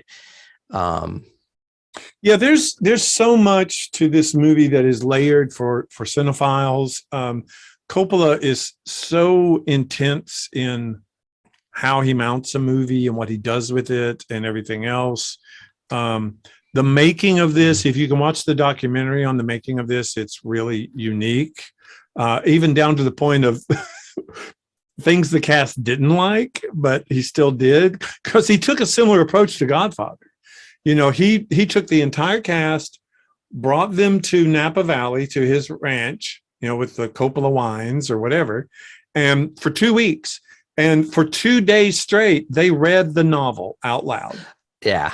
And then he had them for another week just play games, like actor games with each other, you know, where you're throwing sound effects at each other, or you're doing improv exercises where you can't say any dialogue, but you have to physicalize your character, and all this stuff that Anthony Hopkins thought was total freaking bullshit. He's even said, you know, I just won the Oscar, for God's sake, and you're making me do this. Yeah. But he said in the long run, it did help them solidify those characters and get those characters down to working together and ensembling, which works. And it had worked for Godfather. It obviously works pretty well for this, because except for Keanu, most of the performances are strong. But even then, I say that because you talked about the costuming. There's so much texture and design work that she put into the costuming. Like, you look at Lucy's second costume, where she appears and it's where we meet all the suitors, and she's in, it's like a white costume, but it has like green and blue, like spirals all over her costume. If you look, those are snakes.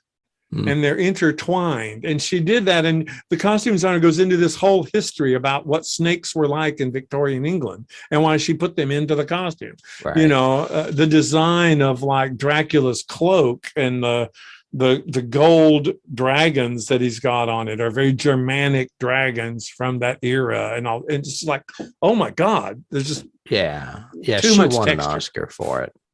Well, she deserved it. I mean, it was good. You know. I have a lot on cast. Yeah. Gary Oldman, we'll begin with, who obviously played the lead, was it says he was on Coppola's original list, but there were a lot of people on Coppola's original list, including Daniel Day-Lewis, Alec Baldwin. No. Jason Patrick, Aidan Quinn, Christian Slater, Keanu Reeves. Yeah. Nicolas Cage. For Dracula? Nicolas Cage. Oh, God. Yes. See, I interrupted myself. That's so bad. No, these are all for Dracula. And Nicolas Cage, as you know, is Coppola's nephew. Yeah, well, we saw how well you putting your daughter in Godfather 3 worked. Why would you put right? Michael Nuri, Dermot Mulroney, Gabriel Byrne. Ooh, I can see Gabriel Byrne. Yeah, Costas Mandylor. I don't know who that is. Oh yeah, Mandylor. Yeah. Okay, Nick Cassavetes, Adrian Pasdar, Hugh Grant. What? Rupert Everett, which I could actually maybe see Rupert. Rupert did Barnabas in a remake of Dark Shadows. Yeah, I could see that. Ray Liotta, Sting, Kyle MacLachlan,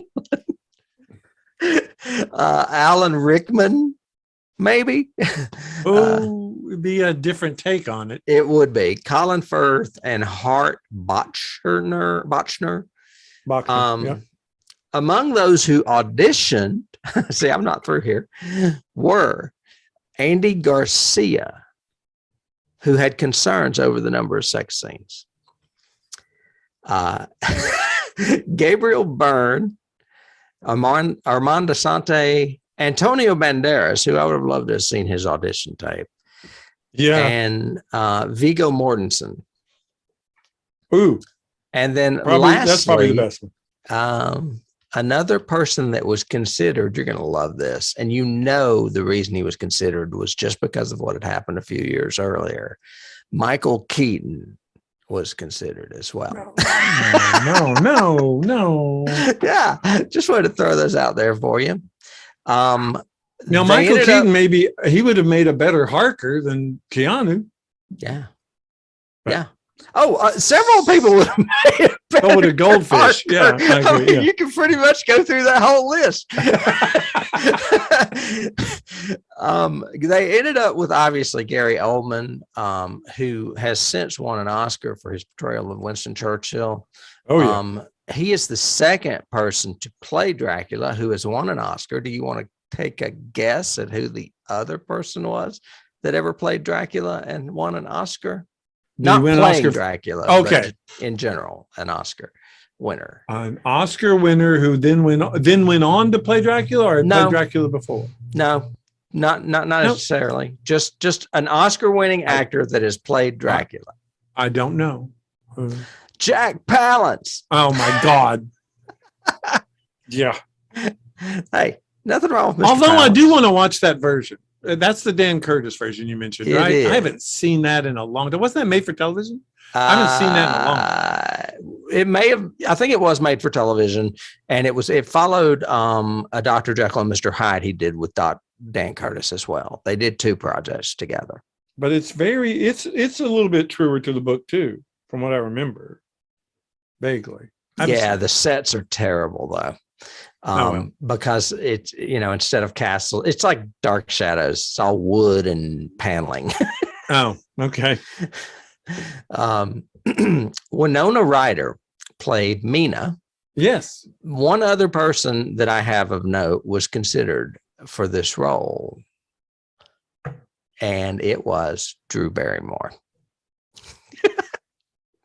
Oh. Yeah, I don't see it. I love Drew. I'm a big Drew Barrymore fan. I do too. See, not this role. No. No. However, wait though. Have you seen what's her Cinderella version where she plays Cinderella? Have you seen that? It's really good. I think I have, but I can't. She's really good in that and does a British accent and everything. And I think she's good in that. Is that called Enchanted? No, it's called Ever After, I think is the name of it. Yeah. I can't remember if I saw that or not, but I do remember it being because what's her name? Plays the evil stepmother, lady who played Morticia in Addams Family. Angelica Houston. Yeah, it's a good cast. It's a good movie, Ever After. But so yeah, she might have been better for Lucy than Mina.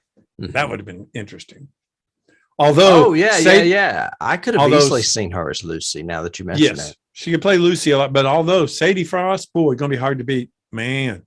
Yeah, Sadie Frost was awesome. Mm-hmm. I think Winona Ryder's great. I think she's fantastic. I was really, really impressed. I've always liked Winona Ryder, but then she kind of had her Margot Kidder moments where she went crazy, and I think was a kleptomaniac. Or stole something. Yep. But I've always liked Winona. She had a comeback a few years back with Stranger Things, and but I've loved her since Heathers. Yep. It's been a long time, but anyway, she's great in what I would not have cast her in, which is a somewhat not Elizabethan but a Victorian role. Yeah. Yeah. Well, it's interesting you mentioned all those guys who they considered for Dracula, and I'm wondering how much of that was just in an afternoon we're throwing around names, because it makes sense that somebody goes, well, you already cast Winona, why don't we put Christian Slater in there? Then they work good together. That sort of thing. No. You know what I mean? No, because that is how, and I'll get to it, but that is how Keanu Reeves got cast. He only got cast because of his name. And even Francis Ford Coppola says that. Yeah, I just wanted a heartthrob. I didn't care who it was. Basically, that's how Keanu. I can read it verbatim. Francis Ford Coppola wanted Johnny Depp to play Jonathan Harker, but the studio wanted someone who was more mainstream, heartthrob. Well, they both were. So I don't really see a difference. I don't think Johnny Depp was not in 91, not yet. Well, he had already done 21 Jump Street and Nightmare on Elm Street, and he had done Edward Scissorhands. Oh, was Scissorhands before this? Yeah, I think so. Yeah. Okay. If not, maybe. It's the same year. He would have been better for this, although he would have done something worse than Anthony Hopkins to upstage everyone. Probably. Because he always does. Because they're both of the same. Well, I kind of put Johnny Depp more in the Donald Pleasant school of acting. Yes. But yeah. Yes, I would agree with you. Okay, I didn't mean to jump over to him. Let's go on to Mr. Hopkins.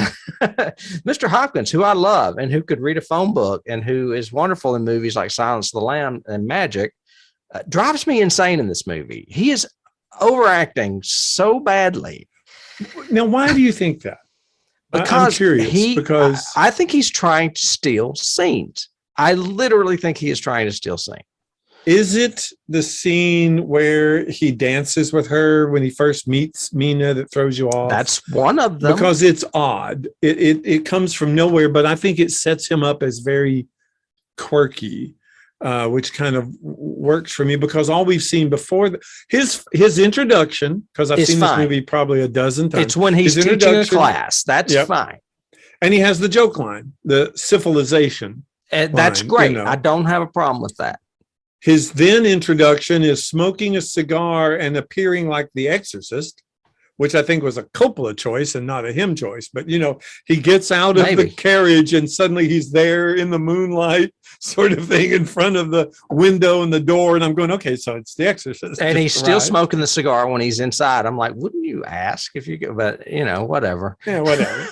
But then the scene where he's talking about beheading her and he makes it into a joke. I'm like, oh, come on. That is not something to joke about. That's a line that's very serious, where he's trying to convince them that this is how it's done or it's not going to work. And he throws it away like a throwaway joke. Okay. I would give you that one, because that one does kind of hit the beat. The beat hits wrong for me too. I agree with that. But like all of his other ones work. All of the fights work. The scenes with Mina and the wives works for me.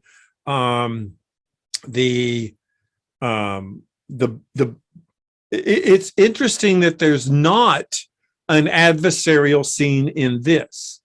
There's not the Van Helsing versus Dracula scene in this, like we've gotten in every other vampire movie.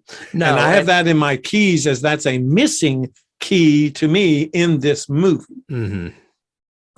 Because what I loved about the Olivier Langella was that whole scene. I loved the scene in the original 31. That's when he does the whole knock the cigar box down and all of that whole adversarial thing with Van Helsing. And that's not in this. I would argue that Anthony Hopkins was having a midlife crisis when he made this movie, because you talk about how they all got together to rehearse and fraternize and get into character before this movie. Mm-hmm. And then all of a sudden he is the mentor to three young strapping suitors. And all of a sudden he's like, wait a minute, I want to be the young hot guy too. And he's like trying to be like them instead of leading them. That's what it feels like to me. I feel like he's either having a midlife crisis or he's a ham or both. Because I think he overplayed it. or you see him in the downslide coming from an entire career that has peaked with winning the Oscar, which was only a year before this, 2 years before? It was just a year earlier. Yeah. Right. So now he's in the downside of what projects do you pick? How do you go? Where do you go from here? Mm-hmm. How do you differentiate this guy from this character that you're going to be known for the rest of eternity? So maybe he wanted the humorous angle or the twisted angle to do. Yeah, I agree with you. I think there's definitely something going wrong because normally he's so on point every beat of every scene. He is. He's a marvelous actor. I love him dearly, but in this, I don't. And I'll just say it again. I think Peter Cushing is the best Van Helsing. Who else did they have? Who else were they considering? Liam Neeson was one. I could see Van Helsing. I could see that. I could see that in a heartbeat. And this is before he became, action hero, Taken guy. Yeah. So, but after Anthony Hopkins was still writing The Success of Silence of the Lambs and showed a little bit of interest, Neeson was turned down. So Neeson. Dang, I don't know. That might have been a better choice, I think, to strengthen it, but still could not have gotten rid of the Keanu thing. But there you go. No, the Keanu thing is what is the anchor of this movie. And that is what drags. And when I say anchor, I mean that in a derogatory way. I mean, it sinks. Oh, okay. It a little bit. It does. Yes. No, he doesn't hold the movie. He sinks the movie. Yes. Sir, he's the iceberg of this movie. Also have that. I know. And we know this. For those of you who have not seen this movie in a while, Hopkins also plays the priest who tells Dracula that Elizabeth's soul is condemned. Yes, he's also the captain on the Demeter. Yes, he's on the he ship. is the captain narrating the Demeter sequence as well. Mm-hmm. So they used Anthony. They got their money's worth out of Mr. Hopkins, is what they did.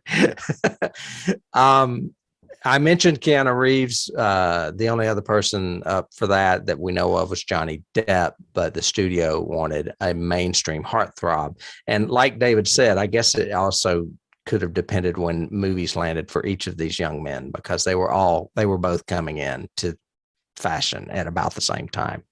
Oh yeah. So, and I think Edward Scissorhands was 92, but it may have been 90. I cannot remember. Okay. We have great supporting cast. Love Cary Elwes as Arthur Holmwood. Love Richard E. Grant in anything he does. And I am a huge Billy Campbell fan, and a lot of people don't even know who he is.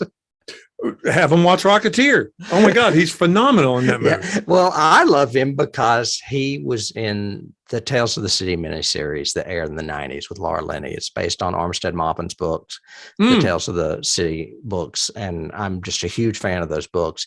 And I can't remember his character's name, but anyway, he starred in it as one of the lead characters in those books.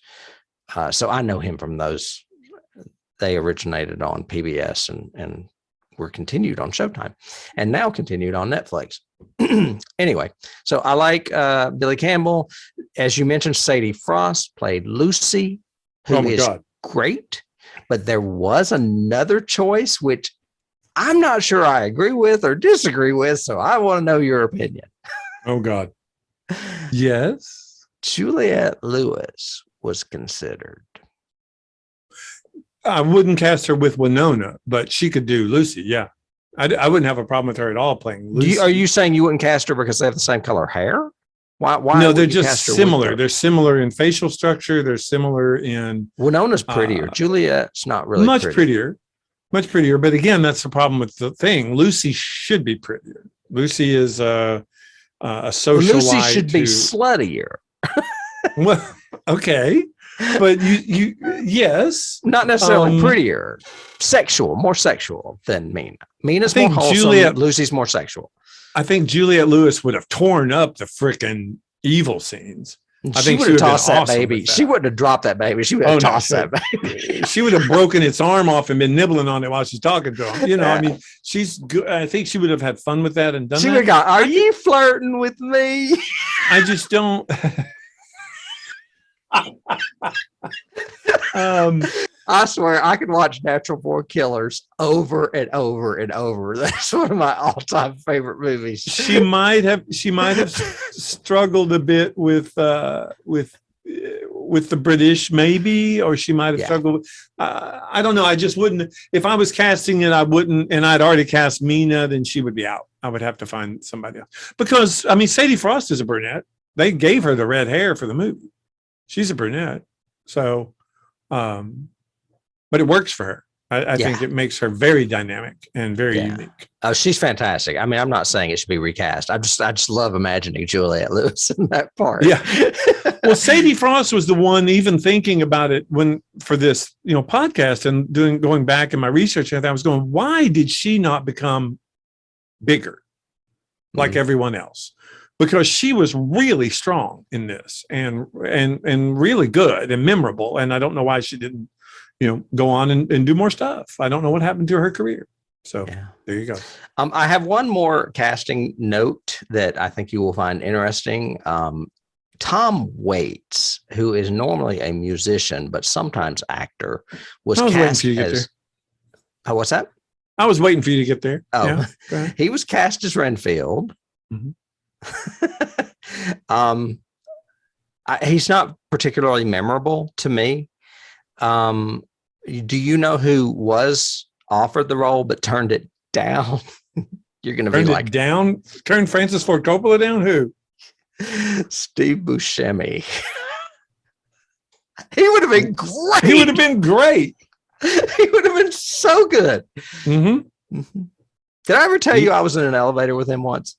No. Were you? Yeah. I was in Philadelphia and I happened to be in an elevator and Steve Buscemi, and I guess his manager or his agent was with him, and he was pissed off. I don't know what he was mad about, but they were like arguing or something. And I just kind of hid in the back corner of the elevator and let it go. I mean, I didn't even say hi.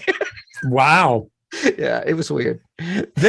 He would have been perfect for this, but I do think that's another negative to this movie is Renfield is totally useless in this movie. There's no reason for him to be in it. And I don't know why Hart chose that. Again, why didn't he choose a big standoff scene between Van Helsing and Dracula? And why isn't Renfield at least have a reason for him to be here? Yeah, I totally agree. And I liked the whole prologue, or not prologue, but right after the prologue, where we find out the reason Harker is going is because Renfield kind of lost his freaking mind and didn't seal the deal for the real estate. So we got to send Harker to save the company, essentially. So his mandate was seal his deal with Count Dracula and get all these properties sold. That's what we need to do. But if Renfield had then been doing something when he came back to England and had some reason for being in the story other than just Dracula's yelling out a window. I mean, it's all he does in the whole movie is master, master. And I'm like, that's another scene that I don't like, is because they do it like 3 times. Yes. And he doesn't do anything. If he did something, and even to the point of, then why does Dracula kill him? Makes no sense. He hasn't done anything. Right. He didn't give anything away. He didn't tell anything. So, in the past versions, Dracula kills him because he betrays him. He ends up saying that telling Mina everything about Carfax Abbey and the boxes and all of that. And that's why, Dracula kills him. And that doesn't happen in this. And so we're going, why does he even bother? Get on the boat or get on the horses and let's go. No, it's like, oh, I get to be the actor that eats bugs and screams master. But I thought Waits was fine. I mean, he was fine in the role. He gave him. I liked him being bespeckled. I thought that was kind of a cool add-on. And he ate good bugs. But Steve Buscemi would have brought the Dwight Fry energy. Oh yes, definitely, big time. Yeah. Well, and he just has that. Buscemi can play creepy, but he can also play endearing as well. And as we talked about Dwight Fry, he was endearing in that first version back in 31. Oh yeah. We need to feel something for Renfield, but without any lines to support that or any scenes to support that, who cares? Yeah, the character has kind of become a characterization of itself. Yeah, a caricature. Yeah, for sure. That's all I have on cast. I told you I had a good bit. You did have a good bit. That's good, though. I've got some awards. This movie did have a lot of award type mojo because it's Francis Ford Coppola. Yep. I mentioned as far as Academy Awards, it won Best Costume Design and it won Best Effects, Sound Effects and Editing. So some of those practical things came into play. It also won Best Makeup, which was Greg Cannon. We know that name. Yep. From horror movie stuff. It was nominated for Best Art Direction. I'm not sure what it lost to, but I could see why it was nominated. Oh, yeah, definitely. As far as BAFTAs, it did not win any, but it was nominated for a lot. Costume, art, makeup, production, special effects. Our friends over at the Saturn Awards gave it several. They gave it Best Horror Film, Best Actor Gary Oldman, Best Director Coppola, Best Writing Hart, and Best Costumes Ishioka. I believe that's how you said. Yeah, Ishioka. Yep. Ishioka. And then Winona Ryder and Anthony Hopkins were both nominated for supporting roles. And it was nominated for Best Music, which you liked. I liked it too. And Best Makeup and Special Effects. And then lastly, I won't go into all the other weird circuit awards. This one is on the 1001 Must See Before You Die movie list. Well, probably because of Coppola, but also because of, I think it deserves that, I think, for a lot of reasons. I mean, I don't hate this movie. I have a love-hate relationship with this movie. Very similar to Interview with a Vampire, where I think parts of it are spectacular and parts of it are not. Yeah. And so I want to like it. And I do think it deserves to be seen, just like I think Interview deserves to be seen, regardless of the fact that Tom Cruise is in it. I've got another vampire, not cliche, but, a vampire tenet of the species or whatever that they didn't do or didn't make sense to me, which was he obviously doesn't cast a reflection because, Jonathan is shaving and doesn't see him behind him kind of thing. But then when they cut to the scene behind you, the cinematograph scene, the setup, the transition to that is him being filmed. And it's like with a cinematoscope camera, with all the glitchiness and the kind of fat. And I was going, okay, so wait, he doesn't cast a reflection, but you can film him with a camera? I hadn't thought about that, but you're right. That didn't work to me. I've got it just in my notes. It would have been funny if it was just the clothing and not him. Yeah. Like you saw a hat floating or something. I've got in my notes, I think this would have made this makes a really good, take the stupid glasses off. I think this makes a really good screenplay to study. I love some of the lines. I love some of the dialogue that they have. Even if you exclude him, Van Helsing dancing with Mina the first time he sees her, their dialogue is really good. The thing about you're a light. In this world, there's darkness and that's light. You're one of the lights. So go to your friend, kind of thing. Just that. I think they could have used Hopkins as Van Helsing a little better. I think like that dancing scene and the scene where he's seduced, I think it would have been more powerful if he was able to resist her seduction and realize what was going on. Yes, agreed.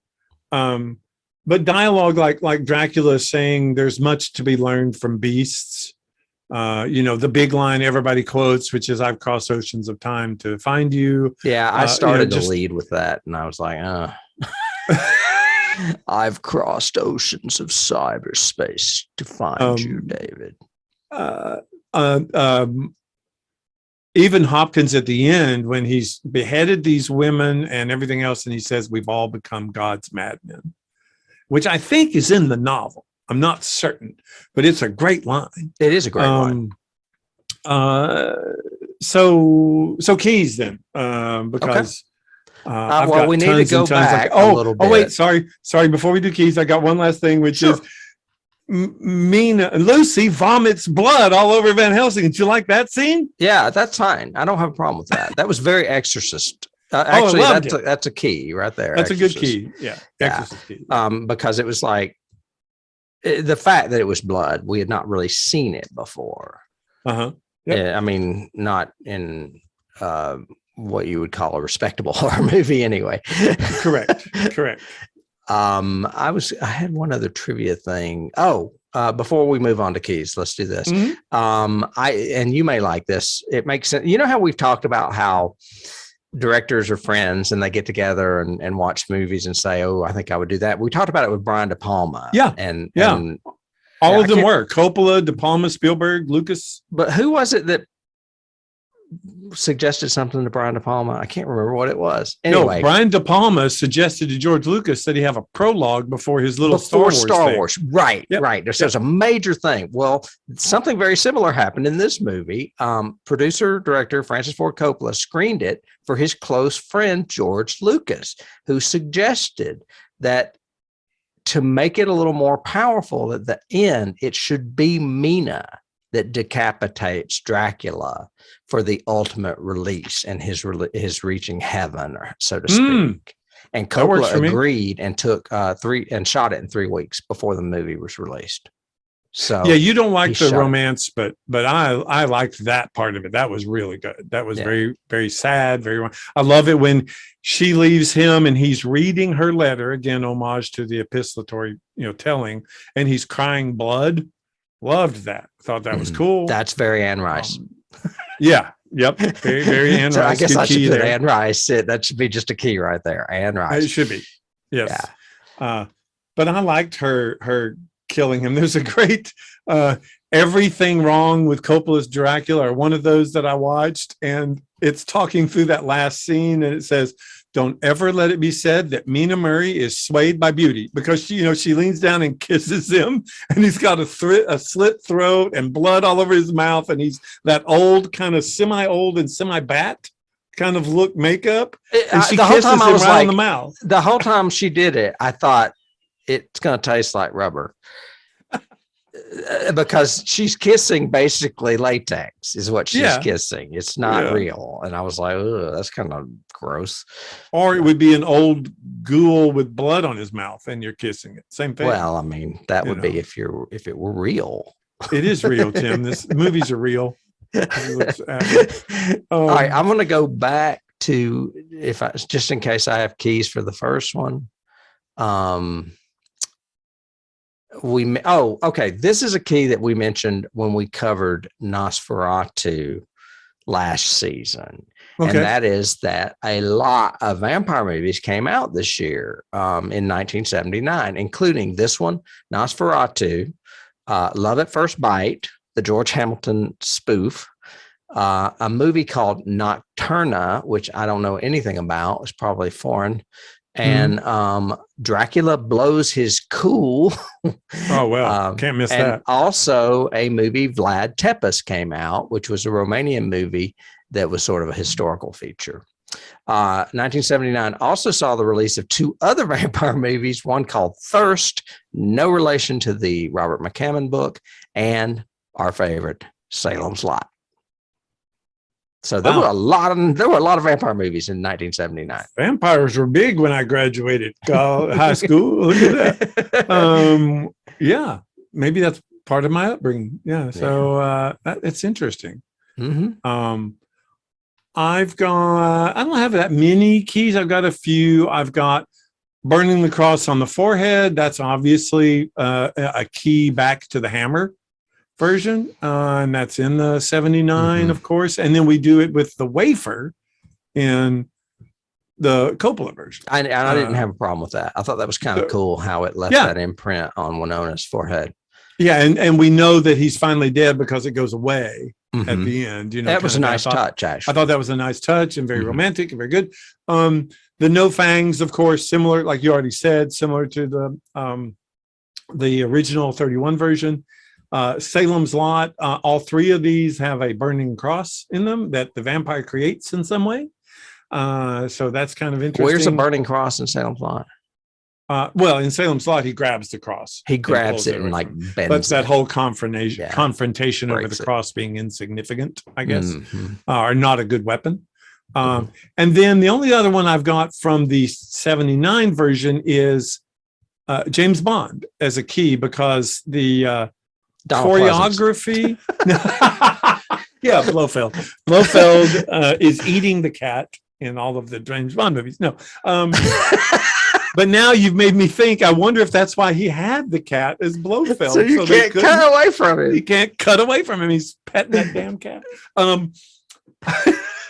But no, the big love scene we talk about in 79 with the laser and the red and everything was choreographed by the same guy that did all of the James Bond credit sequences. That's why it looks like that.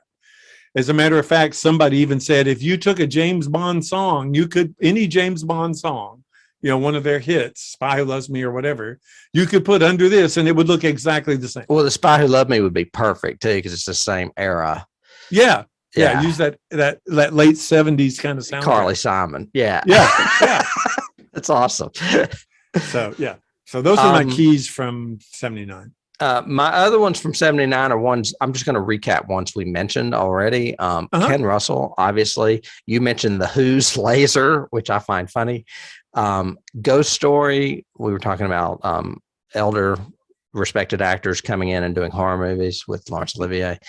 Greek mythology, as far as the Medusa-esque reflection in the water, and The Devil Rides Out, as far as that damn car being everywhere, riding around the English countryside. And you mentioned Midnight Mass because of the cape flying away at the end. Or the setup sequel. Yeah.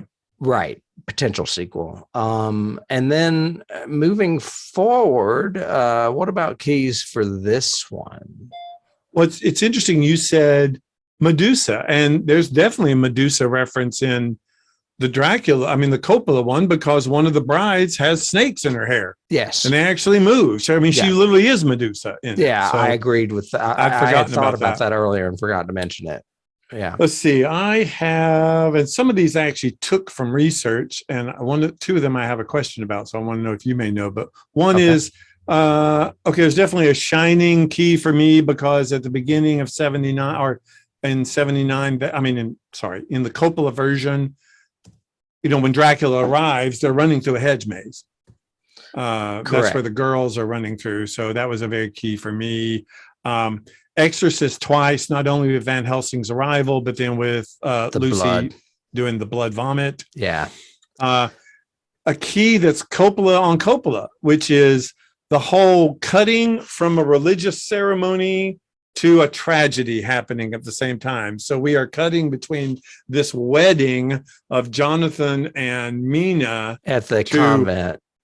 Yes, to Dracula killing Lucy and everything, and going back and forth with him becoming the wolf and actually ripping her throat out and all of that. So it's this very Coppola kind of juxtaposition, which I think works. It was very dramatic. It worked for me. Yeah. Didn't he do something similar with Marlon Brando in The Godfather? Yeah, that's the ending, not with Marlon, but the ending of The Godfather is cutting between Michael's becoming the Godfather to his sister's baby and the whole religious ceremony, while all of his men are killing the heads of the five families. Killing people. Yeah. Yeah. Blowing them away and shooting them and strangling them. I was thinking that something heinous was going on when Brando was playing with his grandchild too, when he has the orange that's when he in his dies. mouth. Oh, that's when the Godfather. That's just what I'm thinking then. I haven't seen that movie in a long time. I watch it at least once, if not twice a year. It is probably, as we've said before, my favorite movie of all time is The Godfather. Yep. I adore that movie. I adore that movie in so many ways. Jaws would be second. See, keys. Okay, I've got Rising from the Coffin. The first time we see Dracula in Transylvania rise from the coffin is exactly the same way we see him in Nosferatu. Well, I was going to get to that because Francis Ford Coppola even says that his main influence for the cinematography of this movie is the Murnau version of Nosferatu from 1922. And that's why he lifted that scene of him rising up out of the casket the same way. Yeah, of coming just full out, straight up. I mean, if you and think also about the shadows. That's exactly what I was going to say. All that shadow play he lifted from Nosferatu, because we saw it in Nosferatu. It may not have been as playful with different things happening, but there was tons of shadow work in it for sure. Oh yeah, and I think it's you could definitely see that very Nosferatu. This is kind of me, but the glass coffin kind of reminded me of Snow White. It was a very Snow White kind of, or very fairy tale-esque, fairy tale kind of thing, especially with that big kabuki collar kind of look, or Victorian collar on it. It was almost like one of those Iago collars gone crazy. Yeah, like the car filter thing, only much larger air filter. And I have one that says that Coppola was inspired for the impaling scene. I'm not sure which is the impaling scene by the movie Shadow of Nosferatu. Not Nosferatu, but another one that was Shadow of Nosferatu. So I don't know. I don't remember ever seeing Shadow of Nosferatu, so I can't really. Oh, you must. Maybe are you thinking of Shadow of the Vampire? No, there's a movie called Shadow of the Vampire where Willem.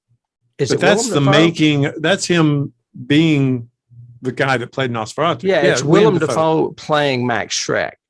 Yes. And I almost said Steve Buscemi, but it's Willem Dafoe because they do remind me of each other.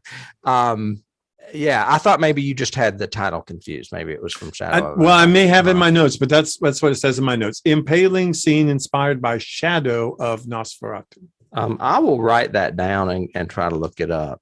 Yeah. And see if it's a movie. I might be totally wrong, but it came from my research somehow. Nosferatu. Nosferatu. Yeah, Nosferatu was the main one I had for this one. I can go back and recoup. I take that back. If I had to say anything is a key to this one, to me the largest key is going to be Anne Rice. I mean, from all the romance and eroticism. There's not very much homoeroticism at all, which is more prevalent in the Anne Rice stuff. But even that picture of him in those stupid glasses behind me is it is almost lifted from the scene in who is the guy that did Interview? Same Neil Jordan, the guy that did Company of Wolves. That scene where Louis and Lestat and Claudia are walking the streets at night, all dressed to the nines. Lestat is wearing that hat. It may be a different color, but it's almost the exact same outfit that is completely lifted from the movie version of Interview with the Vampire. So Anne Rice all over. And then to recap, you mentioned The Exorcist and The Shining. And fairy tales and just Nosferatu. It's amazing that we go back not to Todd Browning's original Dracula, but further back to Nosferatu with this one. Don't you find that kind of fun and intriguing? I do. Yes, I keep thinking we also should mention Twilight. She was obviously and. Like because we have Keanu, no. And like we have done with the other three, we have to mention the every other vampire movie ever made is right. I mean, we can't list them all, but if you want to list Twilight because it's a franchise, fuck it, we will. I mean, I would list Twilight because it's got bad actors in it, just like Keanu Reeves, namely Kristen Stewart. Yeah, I mean, there's True Blood. I mean, there's just so many we can't list them all. Correct. Buffy, Dark Shadows. Some of these I may have mentioned in the double feature we did last week, and they'll be listed in there as well. So, but in case we're missing keys, all of you guys out there listening or watching, let us know. Get in touch with us. And please, like we said at the beginning, if you give us even a 2-word review, it means a lot to us and helps us keep this going. A little ding, a comment, a text. So make sure that you come back and see us, register with us, subscribe, ring the bell, do all those ring that bell. And we appreciate you listening. Next week, we'll be in a totally different world. And it'll be interesting to see where we go from here. But we've enjoyed you putting up with 4 Dracula movies out of the thousands that have been made. And this episode's been like 2 hours long. 2 hours long, an hour on each. So there you go. Tim, thank you for doing it. Appreciate it. I enjoy it every week. All right. Talk to you next week. All right. See you. Bye. Bye.